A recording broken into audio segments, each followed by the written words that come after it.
My project is on Margaret Fuller, who was one of the most important literary and intellectual figures of the early 19th century America.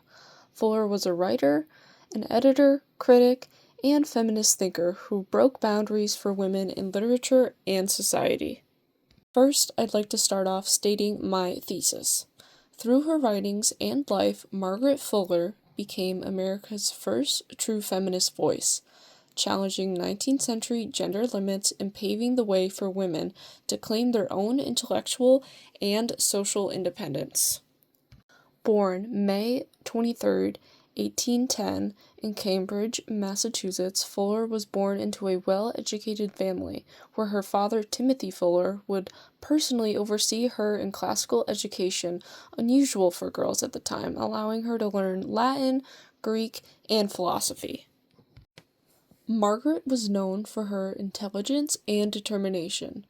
By her teens, she was translating Latin and reading philosophy.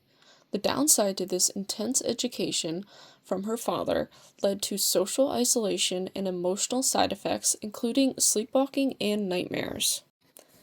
As smart as a mind as Margaret was, there was no way for her to attend such a school like Harvard, as she was a woman, and Harvard would not accept women into their teaching grounds at the time. Fuller, with connections from her father, would become the first woman allowed to use Harvard's library. Transcendentalists emphasize that human intuition, the inherent goodness of people, and the spiritual connection to nature are more important than logic and material things. Margaret would join in these beliefs in a circle alongside Ralph Waldo Emerson and Henry David Thoreau. In the 1840s, Margaret would become an editor of The Dial, which was a transcendentalist journal where she would publish essays on self-reliance, equality, and the potential of women, where she would earn respect in a male-dominated literary world. Margaret's first major work was titled Women in the 19th Century, which was America's first major feminist text. This book expanded her earlier essay, The Great Lawsuit, arguing that women must be free to grow intellectually and spiritually, not confined by marriage or social rules. A major quote to grab from this text is, "What women needs is not as a woman to act or rule, but as a nature to grow, as an intellect to discern, as a soul to live freely and unimpeded to unfold such powers as were given her when we left our common home." In Boston, Fuller organized conversations. These were gatherings where women discussed art, politics, and philosophy. These conversations were considered the first book club in the U.S. and were able to give women a rare space to speak freely and be able to think critically. Then Margaret, in 1844, would move to Europe and become a correspondent for the New York Daily Tribune. Here she would report on politics, culture, and revolutions, which was considered groundbreaking work for a woman journalist.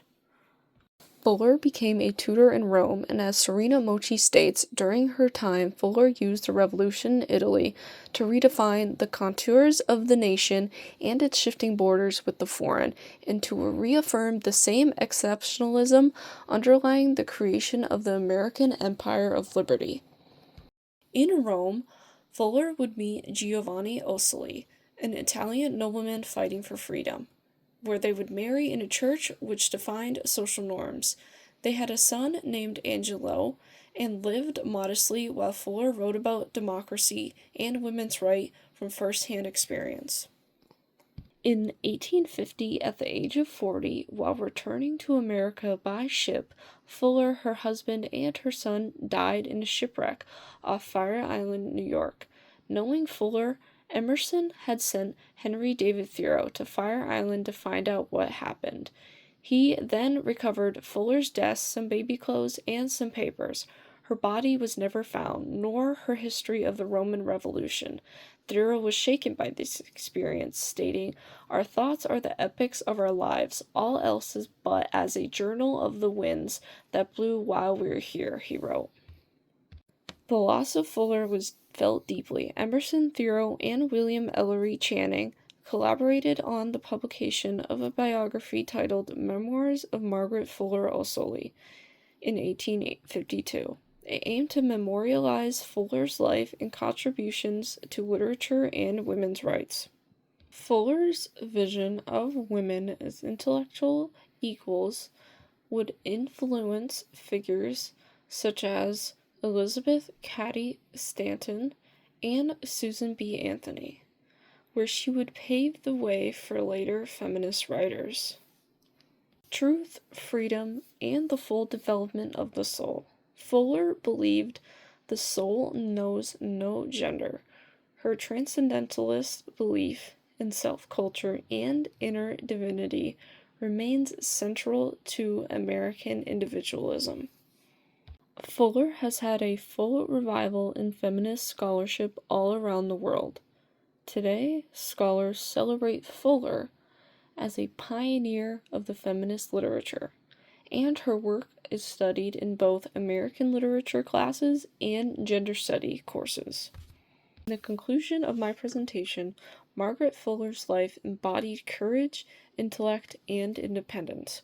Her words continue to inspire anyone who seeks to live and think freely.